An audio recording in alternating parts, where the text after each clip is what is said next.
이재명 민주당 당대표에 대한 재판이 시작이 되니까 여기저기서 측근들의 곡소리가 그냥 들려오지요. 그중 대표적인 것이 민주연구원 부원장이자 이재명 대표의 최측근이라고 불리우는 김용 부원장에 대한 체포 소식, 그리고 법카 의혹으로 기소된 배모 씨에 대한 것들이었습니다.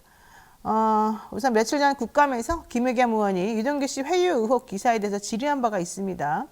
이와 관련해서 대장동의 핵심 키맨으로 알려진 유동규 씨가 변호인의 접견도 거부한 채 검찰에게 이재명 대표의 최측근인 김용의 불법 자금 수수와 관련된 진술을 했다.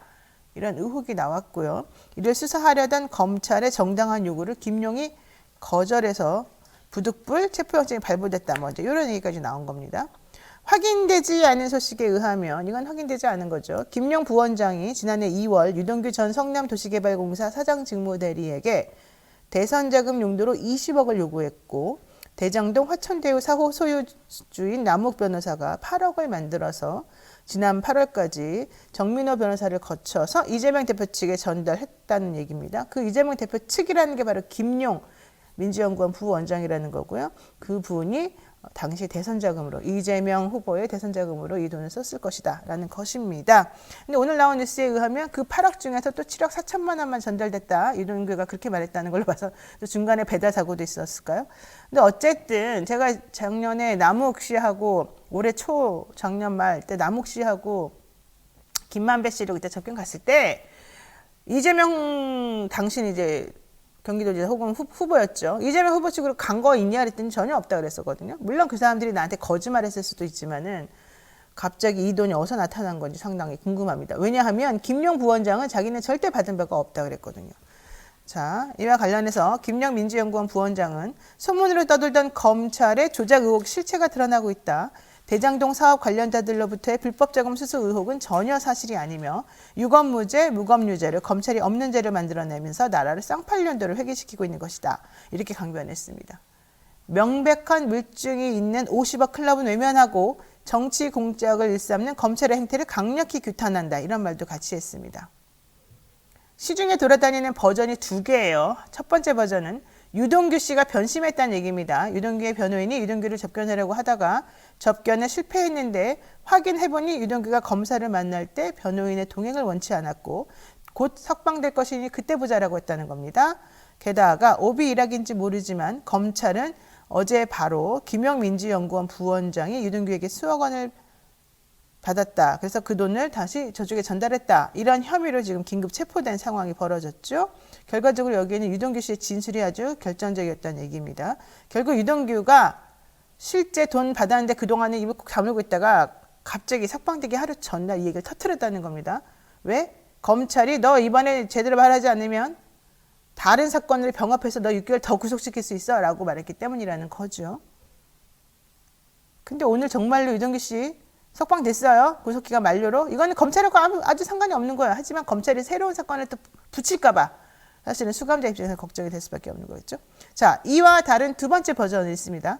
검찰이 유동규의 진술 번복을 위해서 온갖 방법으로 회유와 협박을 시도했다는 거죠. 그러니까 제가 보여드린 첫 번째 버전은 유동규 씨가 자발적으로 검찰의 회유 플러스 자발적으로 마음을 바꿔가지고 내가 다 불어버리겠다라고 생각했다는 뜻이고, 실제 뭐 그런 일이 있었는지 없었는지는 모르고 그것과는 별개로 두 번째 버전은 유동규는 그런 얘기 하고 싶어 하지 않았는데 유동규 씨의 진술 번복을 위해서 검찰이 동거녀를 활용했다. 이런 얘기였습니다. 심지어 유동규의 동거녀를 스치듯 마주치게 해서 석방 욕구를 자극하는 수법을 썼다.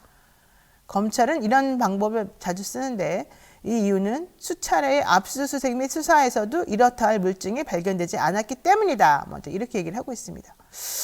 하지만 과연 유동규 씨가 진술했다는 것만으로 체포영장이 발부될 수 있을 것인가? 영장 발부한 판사는 무엇을 가지고 발부해줬을까? 이것도 궁금하고요.